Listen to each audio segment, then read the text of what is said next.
మామ మొన్న ఒక ఇంటర్వ్యూ జరిగింది. అది ఎవరిదంటే అభిషేక్ శర్మది ఒక ఇంటర్వ్యూ జరిగింది మామ. ఆ ఇంటర్వ్యూలో యాంకర్ ఏమడుగుతారంటే, బ్రదర్ మీరు అన్నిగానో అంత ఫైర్ గా అంత హిట్టింగ్ బ్యాటింగ్ చేస్తుంటారు కదా, విజృంభించి ఆడుతుంటారు కదా, అసలు మీకు ఎవరంత లైసెన్స్ ఇచ్చి ఆడమని చెప్పేసి ఎందుకు మీరు అంతగానో ఆడతారు, మరి 30కి 20 కాలౌట్ అయితే ఏంటి పరిస్థితి అని అడుగుతారు మామ.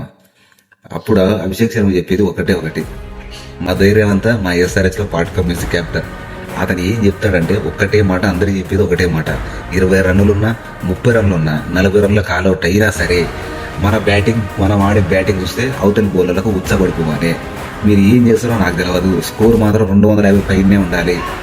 మీరు ఎట్టన్నాడండి, మీ ఆట మీకే వదిలేస్తున్నాం, కానీ స్కోర్ మాత్రం 250 పైన ఉండాలి అని గట్టిగా చెప్తున్నట్టు మా పార్ట్ కమ్యూనిస్ట్.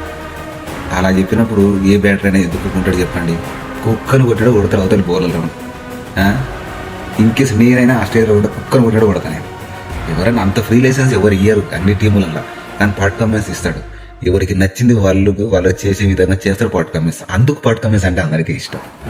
అట్లా మీరు గమనించండి, పార్ట్ కమ్యూనిస్ట్కి ఇంత గిట్ట హేటింగ్ అనేది లేదు ఎక్కడ గిట్ట. ఎస్ఆర్హెచ్లో కానీ ఈవెన్ ఆస్ట్రేలియాలో గిట్ట మంచి ప్లేయర్ అతను, అవతలని బాగా ఎంకరేజ్ చేస్తుంటాడు అతను. అందుకే ఐ లైక్ హిమ్. అలాంటి బ్యాటింగ్ చేస్తే 300 350 అయినా రాసుకోవచ్చు.